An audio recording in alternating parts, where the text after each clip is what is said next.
it's Helen from Mindgift, and this week the kids are back to school, and so we wanted to talk to you about our children's health. So just a few facts to start off with.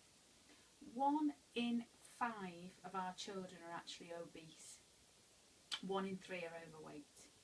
And 1 in 10, a shocking 1 in 10, will suffer from anxiety in their lifetime, with 1 in 12 actually resorting to self-harm. Now, just to give you a little bit of perspective on that, what are the things that we talk to our children about and we worry about?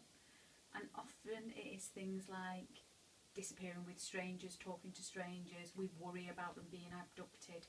Now, of course, that is really scary. But again, the figures on that are just 70 children in the last year out of 1.3 million. 70 out of 1.3 million that actually happened to. So where is it that we should be worrying about our children? And anxiety in children is actually on the rise, and things like returning to school or starting university is often something that triggers it. So I just wanted you to think about whether that could be your child. And if you do start to notice things like they become overly worrying about things, they seem to worry or be scared about things that seem to be a bit maybe daft to you, like cracks on pavements or falling down the toilet, that's often younger children.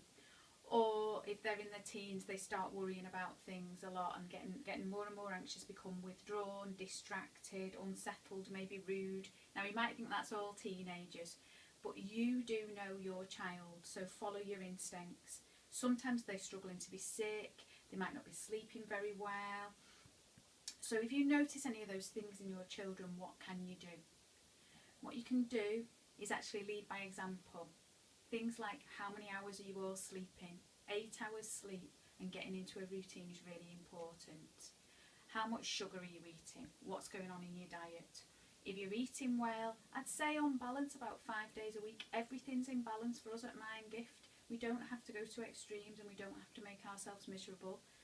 But do eat healthily 5 times a week. Are we out and about? Are we doing any exercise? Because that gets the really good endorphins pumping around our body rather than sitting in front of the telly or on social media or on the computer. All of those things will really help. And of course, encourage fun and laughter in the house. Play a few board games, have a laugh. 20 minutes laughter is the best pharmaceutical around, they say. And it's free, of course. So make sure you're leading by example. But if you are worried about your children and you think that you can't resolve it yourself, do ask us. Come to us at www.mindgift.co.uk. Ask us any questions. We're here to help, and we hope you have a great weekend with your children.